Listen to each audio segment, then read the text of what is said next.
जो शांति मिटाने की मांग करती है वो शांति नहीं है। समझौता करने और किसी और के आराम के लिए जगह बनाने के लिए गायब हो जाने के बीच अंतर है।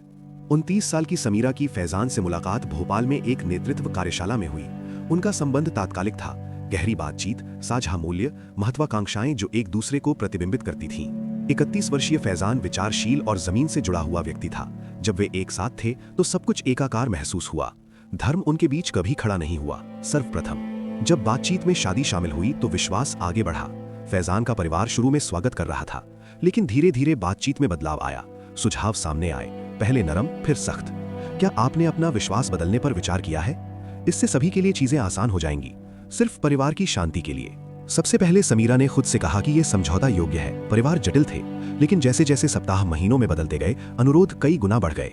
उसके विश्वास पर सवाल नहीं उठाया जा रहा था, इसे दूर की जाने वाली बाधा के रूप में माना जा रहा था। फैजान ने इसे नरम करने की कोशिश की। वे बस यही चाहते हैं कि हम खुश रहें, ये सिर्फ शांति के लिए है। लेकिन समीरा खुद को सिकुड़ता हुआ महसूस कर रही थी। उसकी पहचान एक ऐसे आकार में फिट होने के लिए दायर की जा रही थी जिसे वो नहीं पहचानती थी। एक शाम उसने पूछा, क्या आप वास्तव में मुझे चाहते हैं या बस मेरा एक ऐसा संस्करण चाहते हैं जो बाकी सभी के लिए आसान हो? लेकिन उसके पास कोई वास्तविक उत्तर नहीं था, या हो सकता है कि उसने ऐसा किया हो और ये कह न सका हो। ब्रेकिंग पॉइंट एक और थका देने वाली बातचीत के बाद आया। आखिरकार समीरा ने वही कहा जो वो अब तक नहीं कह रही थी। मुझे ऐसा लग रहा है जैसे आप मुझसे अपने कुछ हिस्सों को मिटाने के लिए कह रहे हैं। फैजान ने निराश होकर आह भरी। समीरा, ये कोई बड़ा त्याग नहीं है। कमरा खामोश हो गया। उसका विश्वास कोई चेकबॉक्स नहीं था। ये उनकी दादी की प्रार्थनाएं थीं, उनके पिता का मार्गदर्शन था, त्योहार थे जिन्होंने उनके बचपन को चित्रित किया। ये स्मृति, पहचान, वंश था, और उन्होंने इसे बड़ा बलिदान के रूप में देखा। प्यार को मिटाना जैसा महसूस नहीं होना चाहिए।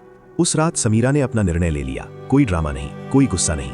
उसने बस इतना कहा, यदि आप जो प्यार दे रहे हैं उसके लिए मुझे अपना होना बंद करना पड़ेगा, तो ये वो प्यार नहीं है जिसकी मुझे जरूरत है। फैजान ने उसके लिए लड़ाई नहीं की। उसने कमजोर विरोध प्रदर्शन किया, लेकिन सच्चाई को बदलने के लिए पर्याप्त कुछ नहीं किया कि वो उसे गायब होने के लिए कहने को तैयार था। इसके बाद के सप्ताहों में समीरा को दुख हुआ। सिर्फ रिश्ता नहीं, बल्कि खुद का वो संस्करण जिसने सौदेबाजी को लगभग स्वीकार कर लिया था। उसने समझौते को आत्मत्याग, प्रेम को सशर्त स्वीकृति समझ लिया था। उसने सीखा कि जब कोई आपसे अपनी मौलिक पहचान बदलने के लिए कहता है तो इसका कारण ये नहीं है कि वे आपसे गहराई से प्यार करते हैं। ऐसा इसलिए है क्योंकि वे वास्तविकता से अधिक आपके विचार को पसंद करते हैं। वर्षों बाद किसी ने पूछा कि उसने क्या सीखा। वो मुस्कुराई। उदासी और ताकत एक साथ मिल गईं। उसने सीखा कि आप ऐसे व्यक्ति के साथ जीवन नहीं बना सकते जो आपकी पहचान पर समझौता करने योग्य समझता हो। और उसने सीखा कि सही व्यक्ति से प्यार करना उसे आत्मविश्वासघात जैसा महसूस नहीं कराएगा। उसे दूर चले जाने का कभी अफसोस नहीं हुआ, क्योंकि यदि आप गायब होने के लिए तैयार हैं तो संपूर्ण और अकेले रहना केवल प्यार किए जाने से कहीं बेहतर है।